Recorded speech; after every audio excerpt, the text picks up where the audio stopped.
What's up guys? Chokoy here. So andito na naman tayo sa panibago nating vlog. So for today's video, tayo ay magluluto ng sinaing na tulingan na may taba ng baboy. Ngayon, pupunta tayo sa poso para lutuin na natin at i-prepare ang ating lulutuing tulingan na may taba ng baboy.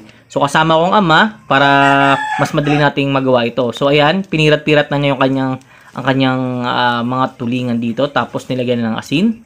Tapos ako, ito naman, nililinis ko na yung mga taba ng baboy. So guys, hiningi ko lang to sa Suzuki sa suki ko doon sa nagtitinda ng baboy. So maraming salamat pare. So ngayon, pagtapos noon, so hahanap tayo ngayon ng dahon ng saging. Mas maganda yung kukunin yung dahon ng saging is yung medyo bata-bata pa. So ito, tinapon namin yung isa kasi nga medyo magulang na. So ito, nakuha ko na yung kailangan nating dahon ng saging. So after noon, inayos ko na siya. Bali, ni-label ko siya, no? So, inuna ko muna yung taba ng baboy. Tapos, next yan, iikot nyo lang po yung dahon ng saging dyan sa tulingan. Tapos, ilalagay nyo na sa loob. Parang, lalagyan siya ng level. Kung level 1 yung taba. Tapos, next mo naman yung isda naman ilalagay mo. Tapos, next na naman yung taba na naman ng baboy. Para lalong mas maganda yung pagkaluto niya pag kumulo. So, ayan. Nakikita nyo, nilagyan ulit namin ng taba. Yan yung parang level 3 niyan, taba ulit ng baboy.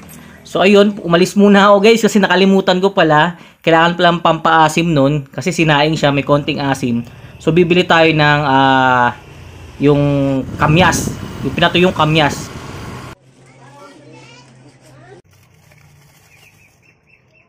So ayan, nilagay na namin. So ito, ready na to guys, pwede na itong lutuin. Pero imamarinate muna natin ng mga 1 oras. Lagyan nyo lang siya ng tubig, yung lulubog lang po yung isda tsaka yung taba ng baboy, no. Tapos after 1 hour, no, na pag-marinate nyo, yan, dagdagan ko siya ng konting tubig. Yan, magpabaga na tayo. Syempre, mas mabuti sa apoy tayo magluto kasi mas makakatipid pa tayo, tapos lalong mas masarap. So kung kayo ay nakarating hanggang dito sa video na to, i-comment nyo naman kung taga saan kayo. So ayun, pinakulo na natin yon, tinakpan natin, balikan natin after 1 hour. So tingin-tingin muna tayo sa mga alaga nating manok, kambing. Ayan, yung mga ganda ng panahon ngayon guys. So after 1 hour ito, kumukulo na siya, nakikita natin yung taba niya, lalabas na yung pagkamantika niyan. So check natin after 1 hour. So nakikita nyo dito ngayon guys, no, tingnan nyo yung sabaw natin, parang kumukulay na siyang brown. Kasi humalo na yung yung sa taba ng baboy tsaka yung sa isda. So ngayon maliligo muna ako, no. So papakuloy natin yung mga 2 hours na max, siguro okay na yun, malambot na yun. So ngayon ligo muna tayo para fresh na fresh tayo. So after ko maligo, chinek ko, okay na, nawala na yung sabaw niya. Yun yung ating pinaka mission yung tumuyo, tuyot na tuyot siya kasi lalong tatagal yung ulam na to.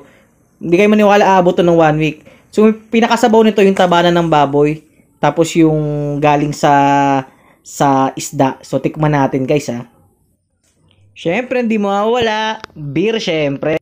So, tikman na natin yung ating tulingan na may taba ng baboy. So, tuyong-tuyo talaga siya, no, guys. No? So, matatagal talaga ang shelf life ng pagkain to.